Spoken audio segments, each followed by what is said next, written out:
round of applause, ladies and gentlemen.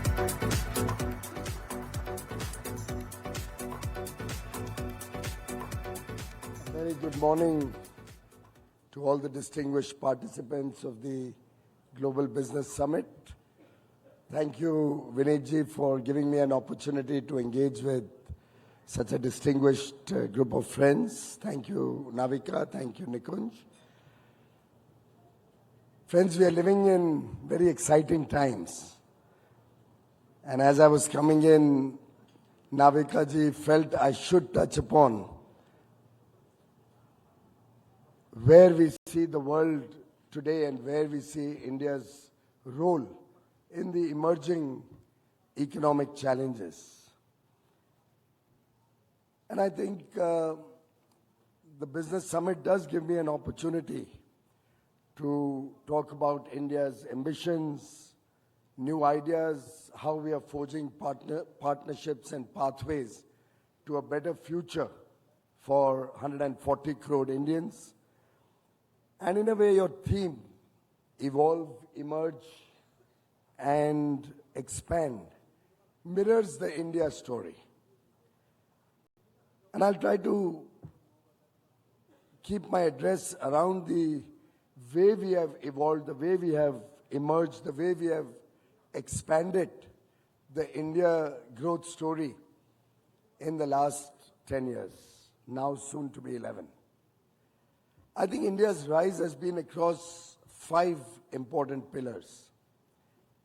1, our global leadership, particularly as a global soft power.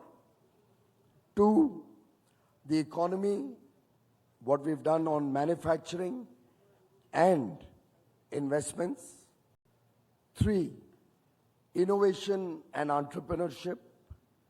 4, infrastructure development and consumption-led growth. And 5th, women-led development.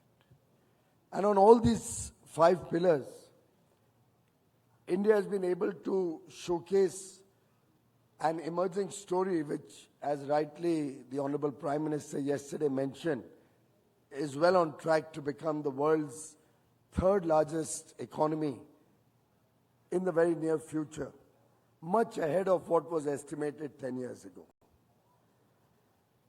In terms of global leadership, whether it is our successful hosting of the G20, our navigation of the various problems, conflicts that other parts of the world were facing, be it the Ukraine-Russia crisis, be it the Palestinian-Israeli situation, in every score, handling of the COVID crisis, expanding and forging new partnerships and relationships across the world, new free trade agreements with the developed world, Australia, UAE, Liechtenstein, Iceland, Switzerland, and Norway.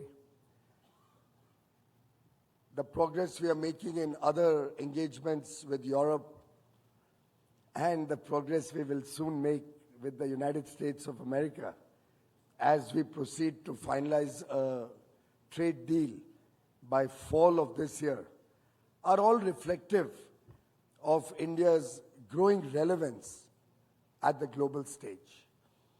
And it's no mean achievement that when the world is struggling with significant possible disturbance on the trade front, on the economic front, Prime Minister Narendra Modi was the first leader of a large economy to be invited to the White House. You saw the tremendous goodwill that Prime Minister Modi has earned for India, for 140 crore Indians across different administrations. And you saw how Prime Minister Narendra Modi was able to ensure the successful future of our international trade, of our growing business with around the world, and the US being the world's #1 economy. It's something that I have always felt would be a natural partnership between the two countries, which we hope to now culminate in the next 6 or 7 months. In fact, I still remember, and I have possibly said it on the same stage here earlier, that when the US ambassador under the first Trump administration came to meet me, I think it was 2017 possibly, in the course of the conversation, my reaction to him was, I wonder why the US and India cannot expand trading relations, cannot enter into an agreement to support each other's economies, particularly given that we are two democracies, we are two countries which believe in the rule of law, in transparent administrations and governance, and we both are against non-market economies, which often disturb the manufacturing ecosystem or businesses around the world. At that point of time, the general refrain used to be the Congress will not allow the United States to enter into new trading arrangements. But what the Prime Minister has brought back with him, an agreement or an understanding to enter into a trade deal by fall of this year, I think gives a lot of confidence and a lot of relief to every business person in the United States and in India who believe that together we can truly transform world trade. Together with our competitive strengths in different areas, we can truly work as two friends, as two partners for progress and prosperity. And therefore our growing global relevance, and there are so many countries around the world who have already recognized Prime Minister Modi's popularity and his contribution to the world. I think 19 awards at last count by different countries and multilateral organizations have been conferred on Prime Minister Modi. 19 awards. I don't know of any other leader who can boast of so many awards. And each one of them, the Prime Minister has taken in all humility on behalf of 140 crore Indians. In the same breath, if you look at the kind of relations that he's been able to build across the world, whether it's different partners, whether it's different countries who don't see eye to eye, India has always been at the forefront of trying to support global peace, global prosperity, dialogue, diplomacy, and through the last 10 years, I think India's own position around the world has significantly upped what we had inherited in 2014. In fact, when any of you goes abroad, I'm quite sure that the respect that the Indian passport gets today, we have never experienced in our life before. So we really need to be very, very proud to be an Indian today, and we can say that we will be at the forefront of global prosperity going forward. As a soft power also, our services exports, our services engagement with all the top large corporations around the world continue to grow. At last count, about 1,800 global capability centers operating out of India. The trust which India and Indian businesses earned across the world during COVID, when we met every single international obligation that we had made, be it in supply of goods, be it in back office operations, be it in technology, be it in design, innovation, every single commitment that India had made to the world, we were able to meet on time, working from home, rejigging our processes, allowing export-oriented units to continue to work. Every single step was taken to ensure that we earn the goodwill and trust of the entire world. And I think it is that trust that is giving us a payback when we are seeing not only design in India growing, not only make in India growing, but serve from India also becoming a major India story in the last few years. For that matter, I think one learning out of COVID has been that everything need not be out of local presence. There's a lot that can be done literally from a third location, which is what we call work from home during COVID. And that has translated today to outsourcing a lot of processes to other countries. And India has been one of the largest beneficiaries of outsourcing, which has gone across borders. And India and young Indians, we produce the highest number of STEM graduates every year. And by the way, 43% of them are women. And they are the ones at the leading edge of providing services to the world, demonstrating India's growing soft power. In terms of the economy, in terms of manufacturing and investment, I think the infrastructure-led growth story and now the consumption-led growth story, both of them collectively are contributing to an economy which powers on. Because while we do have a trade deficit, in goods, we make up a large part of it through trade surplus in services. At the same time, we have about 130 billion, the largest in the world, coming in as remittances. We have several invisibles like tourism, another thrust area going forward, which will create job opportunities and business opportunities in the country. All of these put together leave us with a current account deficit which is barely 1.1% of our GDP. And in that context, our foreign exchange reserves today will last us for more than 10 years. And therefore, they see the India story as an oasis of stability, continuity, and predictability in an otherwise very turbulent world. And that, ladies and gentlemen, is supporting manufacturing.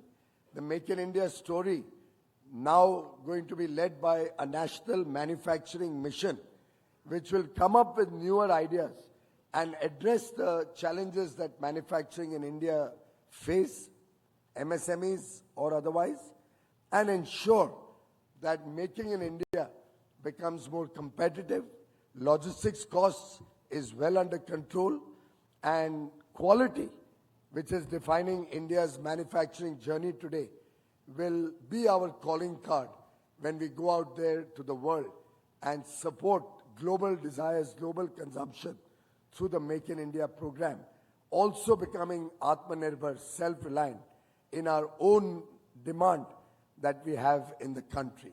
And this story of a strong economy, a big thrust on manufacturing, record foreign direct investment coming into the country is all supported by the twin pillars of infrastructure-led development. And we all recognize that infrastructure investments almost have a 3x multiplier impact on the economy. This budget has ensured a lot more money in the pocket of Indian middle class, almost $12–13 billion additional will be available to our middle class for consumption. And most of us in this room recognize that consumption money is money spent on all the good things of life, also have a 2–2.5x multiplier. And when you spend nearly $130 billion on investments in infrastructure, then you leave much more money in the pocket of the middle class. Collectively, you're giving a big thrust to job creation, giving a big boost to demand for goods and services, which leads to entrepreneurship, greater business opportunities, and to investments in manufacturing to support that big demand. Sometimes I get journalists who keep asking me, are you worried about the growing imports? And I say, no, I'm in fact very happy to see our imports growing, because that is what will encourage our Indian investors and the world investors to come to India and invest into manufacturing. It's that assured demand that generates the confidence to invest in India, support job creation, and support economic activity.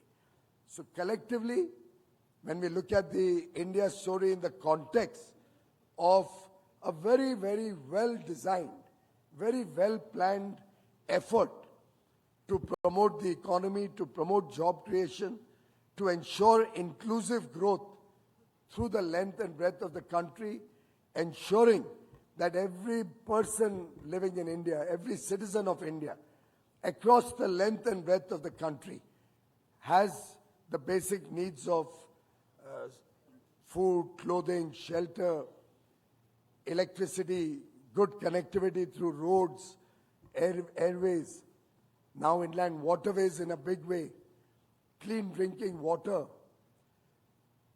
good health care, good education. As you ensure that you are reaching the basic needs to every single person living in India, you are encouraging a young generation of aspirational Indians. And with a young population, less than 30 years old, with 2/3 of our people in the working age group, today we are boasting of an aspirational young India, driving growth, driving the economy, driving our effort to take prosperity to the last man at the bottom of the pyramid. And friends, these are the youngsters who come up with innovative ideas. They come up with a new entrepreneurship zeal. After all, we launched Startup India only about 9 years ago.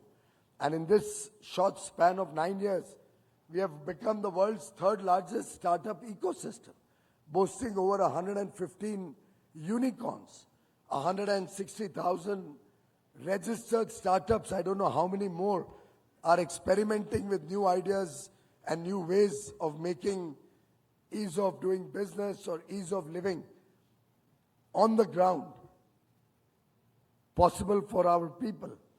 And I think collectively, the innovation spirit, the spirit of inquiry that our young men and women are displaying, the job creators who are not just seeking jobs but are actually out there with newer ideas, are the ones who are defining the growth story, are the young people, men and women, who are ensuring that India paces on to become a $30-35 trillion economy in the next 22-23 years. And friends, lastly, it's women-led development, which the Honorable Prime Minister has focused right since 2014. He recognized that India cannot develop until we ensure two very important factors. One, we ensure that all of India develops. Eastern parts of India, Northeast India play an equal role in the growth story of India. And over the last 10 years, that has been a focus area of the country and this government to ensure more regional parity and more growth across the length and breadth of India. But all of this would be incomplete unless we have the women of India right at the forefront of our development journey, and particularly in the formal economy. I remember we had about 11% women in the formal workforce about 10 years ago. Our effort is to take it right up to 45-50%, so that women contribute, and the contribution that many of them are already doing also starts getting recognized and captured in our statistics to ensure that every woman in the country knows that she has an opportunity to support India's growth story. And over the last 10 years, empowering our women folk, whether it is through public welfare activities, whether it's through skill development activities, the larger enrollment of women in our schools and colleges. As I said earlier, 43% of our STEM graduates are women as we speak. Whether it is through ensuring that women are given a focused attention to ensure that they are not required to be only looking after the day-to-day course of life or existence, but have the freedom and ability to provide for their families through growing incomes and growing consumption expenditures available for them to do, to provide for a better future for their children, for their families. I think this journey has really taken off very admirably. Our women folk are contributing a much, much larger share to the formal economy, and be it our effort to give them greater political heft through the reservation for women in the parliament or state legislatures, be it our effort to ensure the rights of the girl child and improve our ratio between men and women, whether it's our effort to ensure that every girl child gets good schooling, gets good quality health care, so that she continues until higher education, in most cases available free of charge for the girl child, whether it's our effort to include them through financial inclusion, through registration of properties in women's name being encouraged, encouraging them to get into activities. Earlier, the preserve of men only. I think it's been a holistic effort which Prime Minister Modi, through different initiatives in the last 11 years, has brought to the table, whether it was his effort to take digital connectivity through the length and breadth of India. And I heard the telecom minister yesterday speaking about the world's fastest rollout of 5G in the country, getting into development of an indigenous 6G technology which will make communication 5 or 6 times faster, whether it's our initiatives for financial inclusion, taking a bank account to every adult in the country, now going into ensuring that even children have bank accounts, whether it's providing financial security to our sisters and daughters, whether it's providing good education through the Beti Bachao, Beti Padhao program, whether it's the skill development initiatives. I recently launched in my own constituency a very unique initiative where we are paying women above 18 years of age a stipend and connecting them with the insurance ecosystem. Bima Sakhi Yojana. Bima is insurance. Sakhi is friend.